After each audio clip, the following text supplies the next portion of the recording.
Good morning, students. This is Rushali Singh, your economics teacher. I hope you all are sound and safe at your homes. Today we will start microeconomics. This is the introductory class of chapter 1. In this class we will discuss about microeconomics and its different terms. So, first of all, what is economics? Economics is making choices in presence of scarcity of resources. Now, what is the meaning of this definition?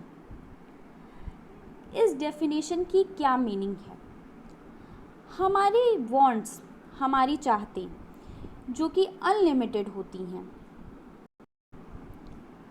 हमारी wants, हमारी चाहतें unlimited होती हैं. क्यों, हम ऐसा क्यों कहते हैं कि हम इसका एक एग्जाम्पल के रूप में समझते हैं. हमारे पास ज़मीन का एक टुकड़ा है. उस ज़मीन के टुकड़े पे, in that piece of land, we can make a building, we can make a factory and we can do agriculture on that piece of land. We have to make choices among these 3 options. जो भी ये plot है या land का piece है, इस पे हम एग्रीकल्चर करें, इस पे हम बिल्डिंग बनाएं, इस पे हम इंडस्ट्री बनाएं. ये तीनों चीज़ों में हमें क्या करनी है? चॉइस करनी है. ठीक है. इसी चॉइस को क्या कहते हैं? इकोनॉमिक्स में कहते हैं कि आपको जो रिसोर्सेज हैं, लैंड क्या है? रिसोर्स है एक. Now what is resource? Resource ऐसी चीज़ें होती हैं जो हमें, हमारे लिए यूटिलिटी पोज करती हैं. What is utility? Utility is the want satisfying power of any commodity or good. Utility का मतलब है कोई चीज़ जो हमारी ज़रूरत पूरी करती है, जो हमारी वांट को सेटिस्फाई करती है, दैट इज़ यूटिलिटी. तो ऐसे रिसोर्सेज जिनकी हमें यूटिलिटी हो. लैंड है, लैंड जो है हमारे पास, उस पर हम एग्रीकल्चर भी कर सकते हैं, उस पर हम बिल्डिंग भी बना सकते हैं, या हम उस पर एक इंडस्ट्री इस्टेब्लिश कर सकते हैं. तो वो लैंड क्या है? वो हमारे लिए एक सीमित संसाधन है. लैंड क्या है? हमारे लिए लिमिटेड रिसोर्स है. वो बहुत ज़्यादा नहीं कि हम तीनों अपनी जो एक्टिविटीज़ को हैं कैरी आउट करें. वो बहुत ही लिमिटेड है कि हम इन तीनों चीज़ों में कोई एक चीज़ ही उस पर कर सकते हैं. तो हमारा रिसोर्स क्या हो गया? लिमिटेड हो गया. पर हमारी वांट क्या है? अनलिमिटेड है. वांट क्यों अनलिमिटेड है? क्योंकि हम उसी एक लैंड से, उसी एक पीस ऑफ प्लॉट से कई चीज़ों की चाहत रख रहे हैं. कई वांट है हमारी, उससे हम 3 तरह की अपनी जो ज़रूरतें हैं उसको हम पूरा करना चाहते हैं. A resource is considered scarce when its availability is not enough to meet its demand. कि जो उसकी डिमांड है, जो लैंड की डिमांड तो 3 चीज़ों के लिए है. एग्रीकल्चर के लिए भी है, बिल्डिंग के लिए भी है, इंडस्ट्री के लिए भी है. लेकिन उसकी अवेलेबिलिटी वो उतनी तीनों चीज़ों के लिए प्रेजेंट नहीं है. इन्हीं तीनों चीज़ में हमें क्या करना होगा? चॉइस करना होगा. इसमें एक एग्जांपल हम देखते हैं. When supply of onion in market is not enough to meet the demand, that condition can be referred as scarcity of onion. किसी भी चीज़ की जब डिमांड बहुत ज़्यादा हो और उसकी हमारे पास सप्लाई नहीं है, मतलब जितनी की हमें उस सामान की ज़रूरत है उतना वो हमारे पास अवेलेबल नहीं है, तो उस सामान की स्कैसिटी होती है. इसका एक और एग्जांपल हम ले सकते हैं वाटर का. आप हर जगह समझ सकते हैं कि वाटर जो है, आप हर जगह जानते हैं कि वाटर की अवेलेबिलिटी हमारे यहाँ कम होती जा रही है. तो there is scarcity of water. जिस भी चीज़ की अवेलेबिलिटी उसके डिमांड से कम होगी, डिमांड बहुत ज़्यादा है लेकिन वो उसकी अवेलेबिलिटी बहुत कम है उसके कंपैरिजन में, तो वो चीज़ हमारे लिए स्कैर हो गई. मतलब कम है, उसकी कमी है, वो हमारी वांट्स को फुलफ़िल नहीं कर पा रही है. जो भी हमारे पास रिसोर्सेज होते हैं उनका काम है क्या? हमारी वांट्स को सेटिस्फाई करना. जैसे मैं पानी लगी तो पानी का हमें प्यास लगी तो पानी का काम क्या है? हमारी प्यास बुझाना. हमारी वांट है टू फुलफिल आवर थर्स्ट. और पानी का काम है उस वांट को हमारी सेटिस्फाई करना. हमारी जो वांट्स होती हैं, वट एवर वी वांट, हमें उन वांट्स को, जो भी रिसोर्सेज हमारे पास, उनमें ही फुलफ़िल करना पड़ता है। तो रिसोर्सेज हमारी क्या हैं, बहुत ही लिमिटेड हैं। हमारे रिसोर्सेज लिमिटेड हैं, चाहे वाटर हो, चाहे लैंड हो, चाहे फॉरेस्ट हो, ये सब क्या है, लिमिटेड रिसोर्सेज हैं। वो अबंडेंस में नहीं है, बहुत भारी मात्रा में हमारे पास नहीं है, वो क्या है, एक लिमिटेड रिसोर्स में है। तो इकोनॉमिक्स का काम यही है कि जो भी रिसोर्सेज हैं लिमिटेड, उनको हम उनके सबसे अच्छे यूज़ में लाएं, उनको बेस्ट तरीके से यूज़ करें, ताकि वो उनका हम ऑप्टिमम यूटिलाइजेशन कर सकें। Now what is optimum utilisation? Optimum utilisation का मतलब है कि हमने उसे पूरी तरीके से यूटिलाइज़ कर लिया, पूरी तरीके से अपनी ज़रूरत में ले लिया है। हमने ना उसका ओवर यूज़ किया है, ना ही हमने उसे अंडर यूज़ किया है। ठीक है, हमने जितनी उस सामान में कैपेसिटी थी हमारे यूज़ में आने की, हमने उसे पूरी तरीके से यूज़ कर लिया है। तो इकोनॉमिक्स का काम यही है कि जो भी हमारे पास लिमिटेड रिसोर्सेज हैं, रिसोर्सेज जो बहुत लिमिटेड है, कम मात्रा में हैं, उनको जो है ऐसे यूज़ करना कि हम उनसे ऑप्टिमम यूटिलाइजेशन ले सकें, उनसे बेहतर से बेहतर उनसे काम ले सकें, उनको बेस्ट यूज़ पे डाल सकें। अगर हमारे पास वो पीस ऑफ लैंड है, अगर हमें लगता है कि एग्रीकल्चर करना ज़्यादा सही रहेगा, तो हम उसको एग्रीकल्चर में लगाएंगे। अगर हमें लगेगा कि इंडस्ट्री बैठाना उस पर ज़्यादा सही है, तो हम उस पर इंडस्ट्री बैठाएंगे। अगर हमें लगता है उस पर बिल्डिंग बनाना ज़्यादा प्रॉफिटेबल रहेगा, तो हम उस पर बिल्डिंग बनाएंगे। तो इन्हीं तीनों चॉइसेस में हम एक ऐसी चॉइस करेंगे जिससे हमें उस लैंड का ऑप्टिमम यूज़ मिले। ठीक है, ऑप्टिमम हम उसको यूटिलाइजेशन उसका कर सकें, उसको बेस्ट यूज़ में डाल सकें। That is economics. Economics is study of choice.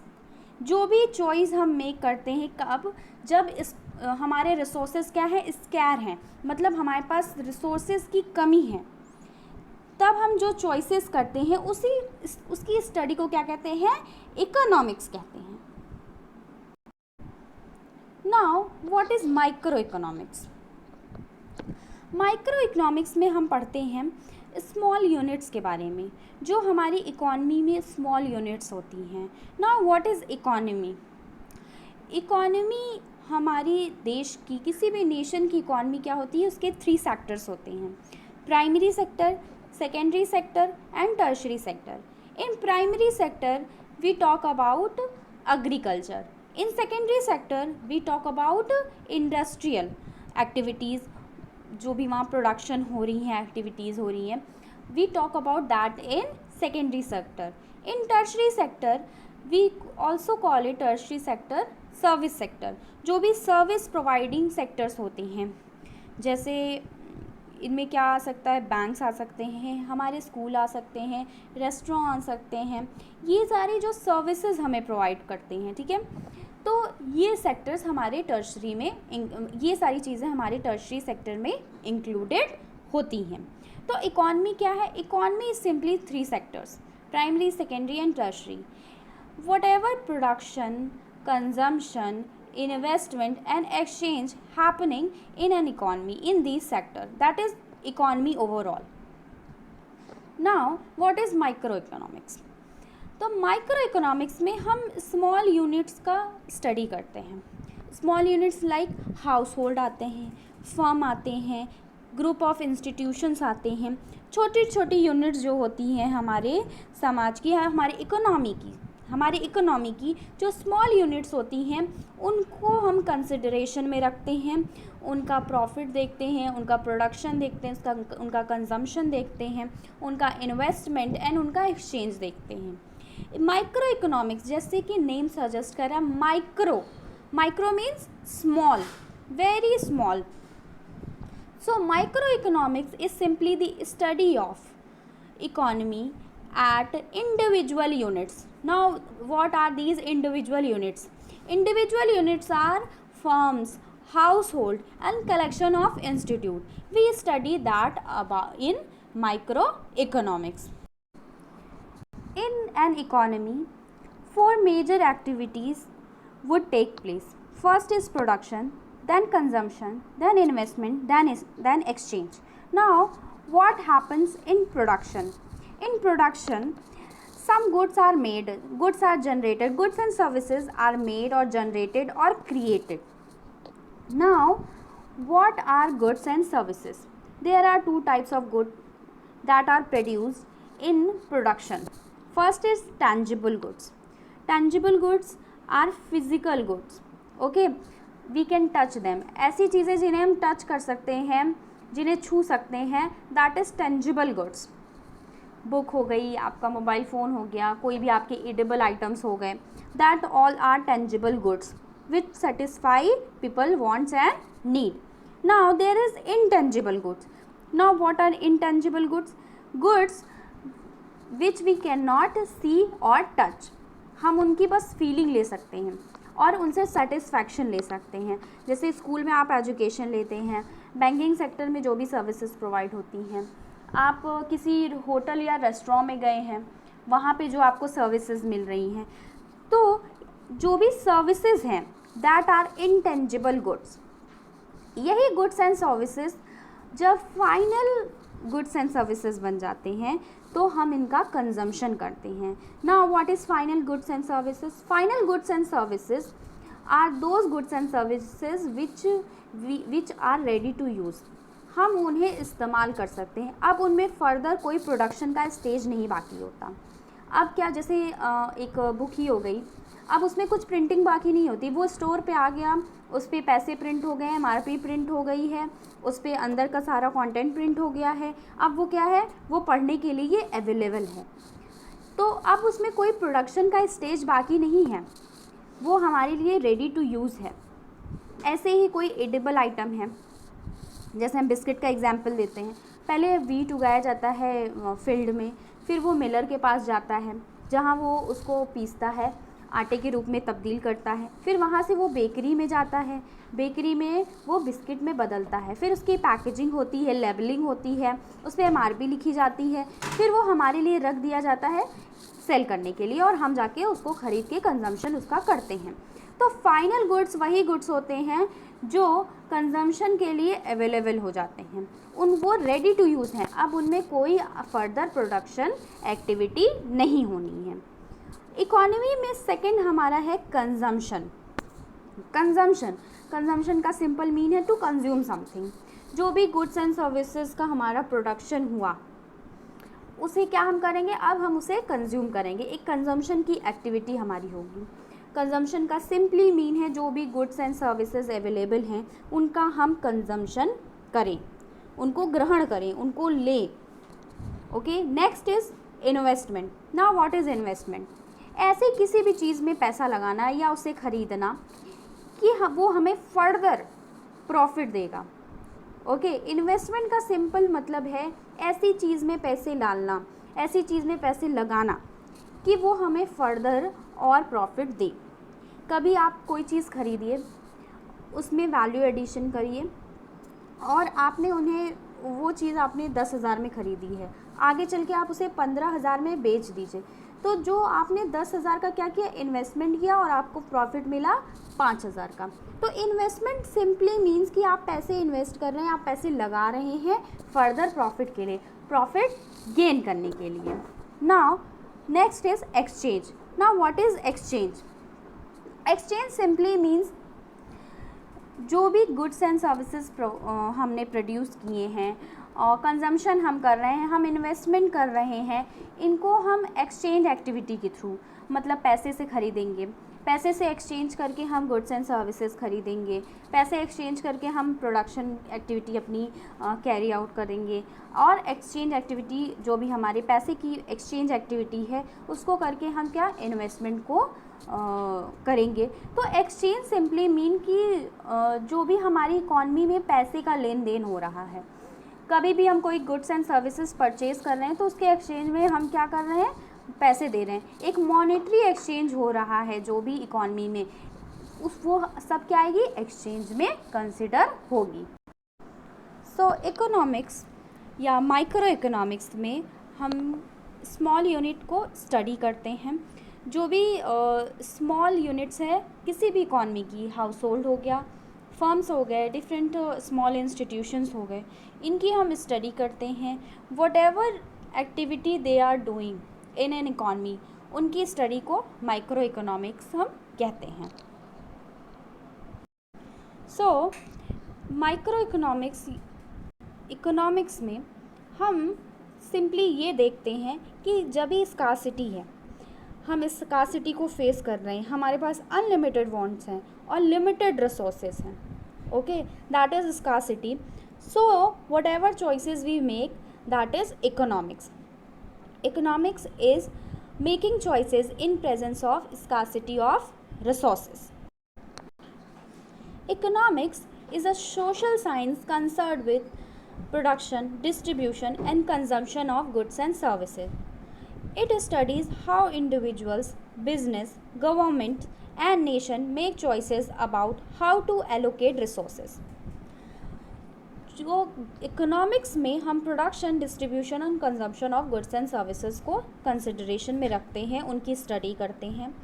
इसमें हम इंडिविजुअल को, बिजनेस को, गवर्नमेंट को, नेशन को क्या वो चॉइसेस मेक करते हैं एलोकेशन ऑफ रिसोर्सेज की। Now what is allocation of resources? Allocation of resources simply means we know that resources are scarce, okay. अब उन रिसोर्सेज को कैसे हमें एलोकेट करना है एक परफेक्ट चॉइस की तरफ, एक ऐसी चॉइस की तरफ जिस पे हम रिसोर्स को बेस्ट यूज़ में ला सकें, दैट इज़ एलोकेशन। एलोकेशन मतलब किसी चीज़ को प्रोवाइड करवाना कि उसके यूज़ के लिए। जैसे हमने एक लैंड का एग्जाम्पल लिया था, अब वो लैंड को हम किस एक्टिविटी के लिए एलोकेट करेंगे? एग्रीकल्चर के लिए एलोकेट करेंगे, बिल्डिंग बनाने के लिए एलोकेट करेंगे, या फिर इंडस्ट्री बनाने के लिए एलोकेट करेंगे। तो जो भी ये चॉइसेस करनी होती है एलोकेशन ऑफ रिसोर्सेज की, उसकी ये स्टडी होती है। Economics focuses on the action of human beings based on assumption that human act with rational behavior seeking the most optimum level of benefit or utility। Economics में हम क्या assumption रखते हैं कि ह्यूमन क्या है, वो एक रेशनल बिहेवियर रखता है। रेशनल बिहेवियर का मतलब कि जो ह्यूमन बीइंग है, ये एक इकोनॉमिक्स, माइक्रो इकोनॉमिक्स का बेसिक अजम्पशन है कि जो एक ह्यूमन बीइंग है वो रेशनल बिहेवियर मतलब वो सूझबूझ के साथ काम लेता है, ठीक है। उसको क्या है कि वो चाहता है उसका बेनिफिट हो, उसकी यूटिलिटी सेटिस्फाई हो, वो कोई भी रिसोर्स जो यूज़ कर रहा है उससे ऑप्टिमम लेवल का बेनिफिट चाहता है। जो भी रिसोर्सेज, अगर वो प्लॉट, जो लैंड का प्लॉट है, वो क्या, वो उससे ऑप्टिमम यूज़ चाहता है, उसका ऑप्टिमम बेनिफिट चाहता है कि वो लैंड जो है हम उसको इतना अच्छे से यूज़ करें कि हमें उससे ज़्यादा बेनिफिट मिले। The building blocks of economics are the studies of labour and trade. This is for further study. The building blocks of economics are the studies of labor and trade. इसमें हम labour and trade के बारे में भी पढ़ते हैं। Since there are many possible application of human labor and many different ways to acquire resources, it is the task of economics to determine which method yield the best result. ठीक है, हमें economics में different choices करनी पड़ती हैं कि human labour जो है हमारे पास, जो ह्यूमन रिसोर्स है, इसको हम कैसे बेस्ट पॉसिबल वे में अपने रिसोर्सेज के साथ लगाएं कि हमें ज़्यादा से ज़्यादा बेनिफिट मिले। सो इकोनॉमिक्स का सिंपली मीन है कि एलोकेशन ऑफ रिसोर्सेज हम कैसे करते हैं, जबकि हमारे पास रिसोर्सेज क्या हैं, स्कार हैं, हमारे रिसोर्सेज स्कार्सिटी झेल रहे हैं, हमारी वांट्स अनलिमिटेड हैं, लेकिन हमें चॉइस करनी है, ऐसी चॉइस करनी है जिससे हमें चीज़ों का ऑप्टिमम बेनिफिट मिले या हम उन्हें ऑप्टिमम यूज़ में ला सकें। एलोकेशन किसी भी रिसोर्सेज का एक बहुत ही इम्पॉर्टेंट कॉन्सेप्ट है, बिकॉज एलोकेशन से, रिसोर्सेज के एलोकेशन से हमें ये पता चलता है कि जो रिसोर्स है उसको हम एक ऐसी जगह यूज़ में लगाएं जो कि एक बहुत ही बेनिफिशियल चीज़ हो, एक बहुत ही बेनिफिशियल हमारा एक्टिविटी हो। जैसे लैंड है, लैंड को हम ऐसे यूज़ में लगाना चाहेंगे, हमें डिटरमाइन करना होगा, हमें लैंड को ऐसे यूज़ में एलोकेट करना होगा कि हमें उससे ज़्यादा से ज़्यादा बेनिफिट मिल सके, हमारी यूटिलिटी उससे ज़्यादा सेटिस्फाई हो सके।